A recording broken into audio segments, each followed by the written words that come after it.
engagement-based strength and conditioning. I'm going to show you a little routine that you can do if you've been sitting for a long period of time, whether that's at work, driving, travel, plane, what have you. Recovery sequence, just to open up the chest, stretch out the lats, biceps, shoulders, and then work a little bit on hip flexors. So all typical areas that get really tight, we're in this crouch position.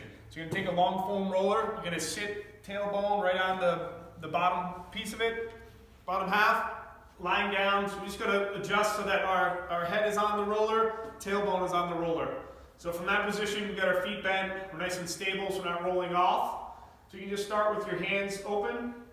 So we're going to have a subtle engagement here of the abdomen, so we'll still have an arch in our back. You don't want to flatten out. But when we drop our arms down, we don't want to have our rib cage popping up. So we just want to make sure we kind of have a subtle engagement that we're pulling the rib cage down so that we're keeping a neutral posture. You're going to open up here and just focus on your breathing. So let gravity do the work and just kind of focus on breathing in, expanding the rib cage. You're going to exhale slowly for about 5 or 6 seconds. So instead of doing this for time, you could do this for time if you'd like. Typically I like to just count breaths.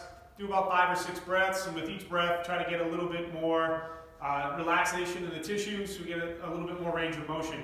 So you can try various angles here in this position. So kind of down here, you can fan out and see where you're holding tension, where you get the best stretch. So focus a little bit there on the chest, and we'll go up over, hands up overhead, straight up again.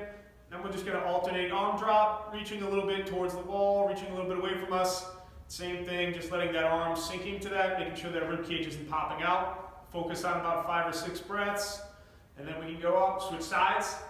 If there's any issue in the shoulder, you can try adjusting kind of thumb down or palm up, or you can try going a little bit wider if you get any binding in the back. So you should be feeling the stretch, more so kind of tricep area going down through into the lats here. So it shouldn't be binding up in the top or in the back. So we want to stay out of that position if that is happening. This next stretch takes a little bit of a balancing effort, so you're going to use your hands and forearms to balance yourself.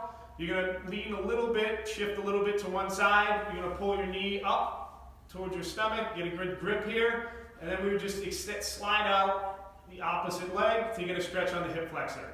And then once we're in a nice stable position on the forearm and hand here, good grip here, pulling up, making sure that our spine isn't buckling and arching. So we're just maintaining the neutral spine. We're just going to reach out, reach that leg away from us, and focus on our breathing. And again, just letting gravity do the work there to get a stretch in our hip flexors. All right, so those are 3 stretches that you can work on. Focus a little bit on breathing, calm the body down, and get back to a neutral posture from being all hunched over. All right, give those a shot. Let us know how you feel.